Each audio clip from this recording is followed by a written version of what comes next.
to Fred Achando analysis, ladies and gentlemen, the year 2023 is going to be very politically significant in the continent of Africa, because we have got over 15 nations that are going to visit the polls to elect their president. Without much ado, allow me to give you the nations that are going for elections this year. According to the Electoral Institute of Sustainable Democracy in Africa, those countries include Nigeria that just concluded the elections, Gabon, Liberia, Libya, Madagascar, Sierra Leone, South Sudan, Somaliland, Sudan, Zimbabwe, Central African Republic, Comoros, Cote d'Ivoire, Djibouti, Egypt, Ghana, Guinea-Bissau, Mali, Togo, and Swaziland.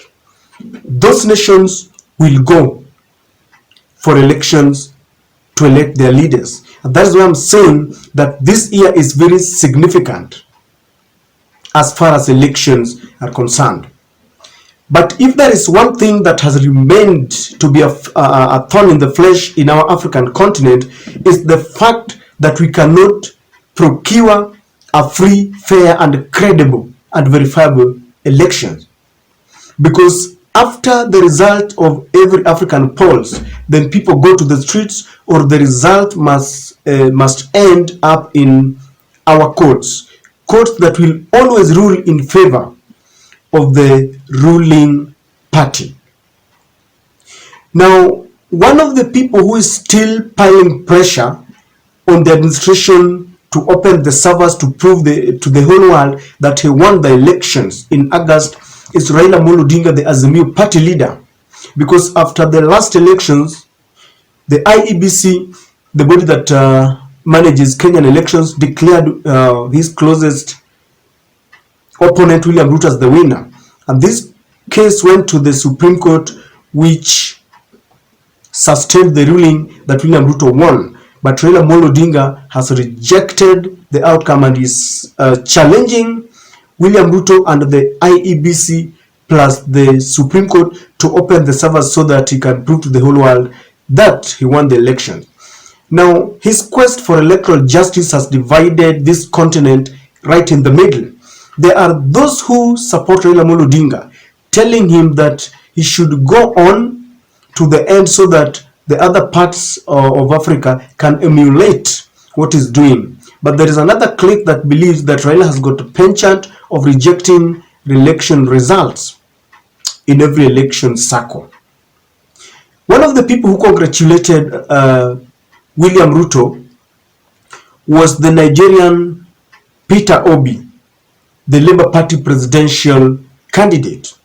Nigeria just finished their elections, and Peter Obi, who had endeared himself to the youths, had got great hopes that he was going to win the elections. Nevertheless, he was not announced as the winner, and he has moved to the court to challenge those elections, just like Raila did. While congratulating Raila, this is what Peter Obi said. Peter Obi said, and I quote, that I congratulate Kenyan VP William Ruto on the Supreme Court verdict upholding his victory in the presidential elections. He has achieved a great feat and victory both at the polls and in the courts. By this verdict, it is a double victory in Kenya for the national democracy and the integrity of the judiciary. The recent political events in Kenya that saw Ruto to victory hold vital lessons of hope and courage to Nigerians who are firmly focused on taking back their nation from the old order for good.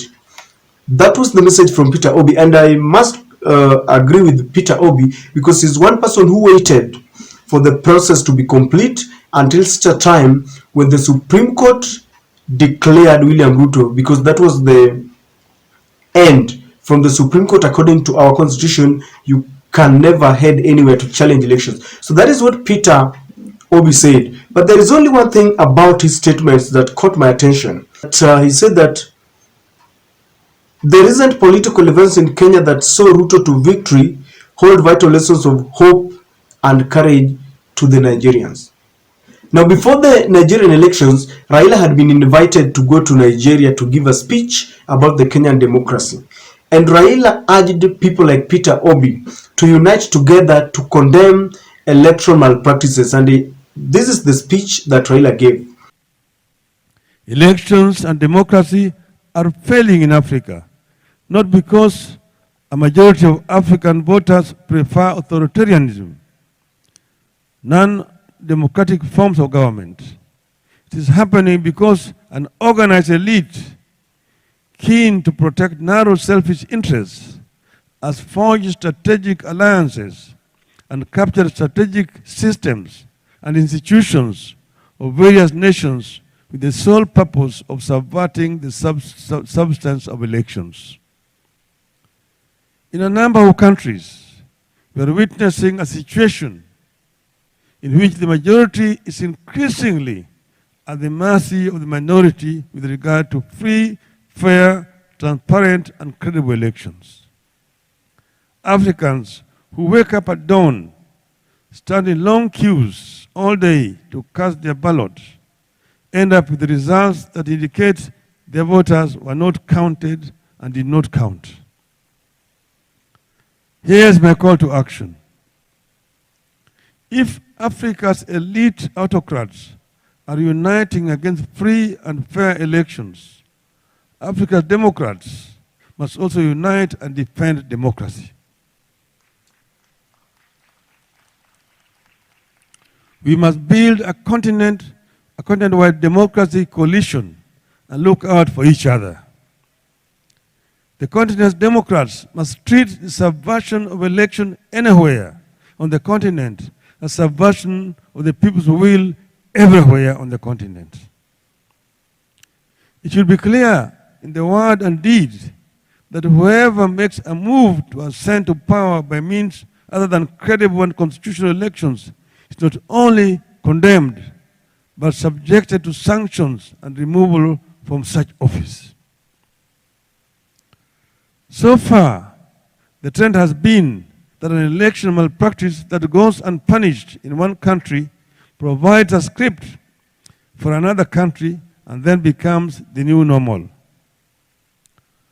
I will not go into details of my own country, Kenya, and the critics brewing there because of an election that was compromised in August last year. But Kenya's case must sound a warning to all. From the speech, ladies and gentlemen, you will bear me witness that this is a call to all African leaders to unite. Because if they don't, we've got over 17 elections that are still pending in Africa. And if Africans are not going to unite against electoral malpractices, then the old order will continue ruling Africa. Because you all know, for those who follow this channel, that it is now very obvious, because I've proved to you that the Western military power have always come to Africa and they elect, they manipulate and ensure that their puppets are elected as presidents in Africa. That I'm not alleging in any way that the Nigerian election results were not free and fair, because I don't have the facts.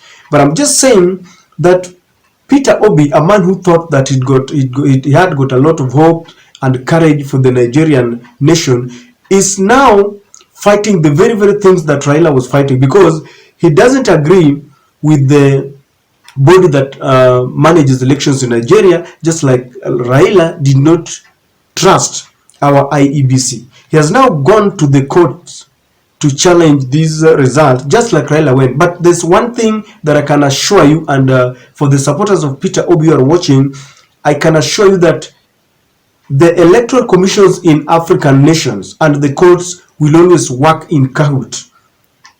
And once you are not declared president, it is very difficult to challenge those results.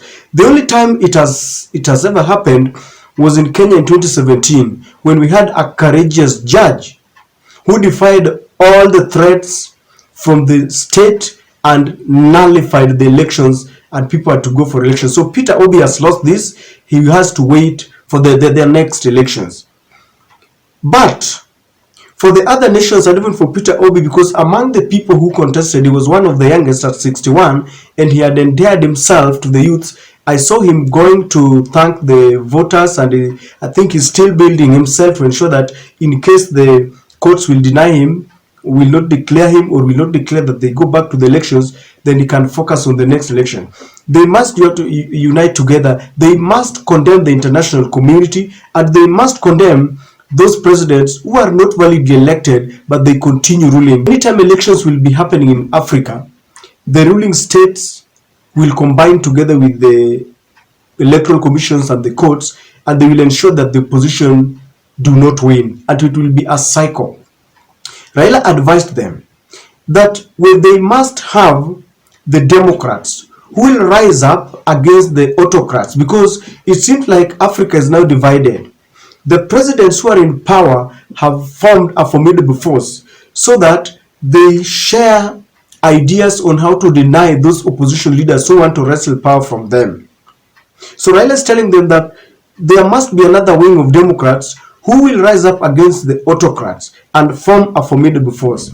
Maybe people like Peter Obi and the South African Malema, and in Uganda, Bobi Wine. All those opposition leaders must now try and form a formidable force, so that they also encourage their people to rise up, so that whenever there is an election in one country, they will always rise up together, stand up together, because without this, nothing will be achieved. But if Peter Obi had listened to Raila's speech and what Raila told them, he would be crying foul today.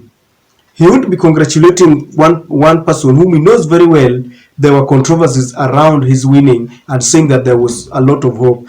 There can never be hope when a president who is elected has got a lot of controversies around him. So ladies and gentlemen, this is gonna be a lesson to Peter Obi and all the other presidential candidates to ensure that they don't please a president who has been elected. It is like now people congratulating the president-elect of Nigeria, and I know Peter Obi will be feeling very bad. I know several leaders are waiting for the court verdict, and the messages of congratulation will start trickling down. I don't know how he's going to feel now that he has said that he strongly believes that elections were rigged. Ladies and gentlemen, to all the citizens who come from the nations that will carry elections, they need to rise up. They need to reject bribery. They need to stand up against autocracy. They need to demand that their votes count, and they need to compel even the electoral commissions to ensure that the right person is announced during the declaration of the result.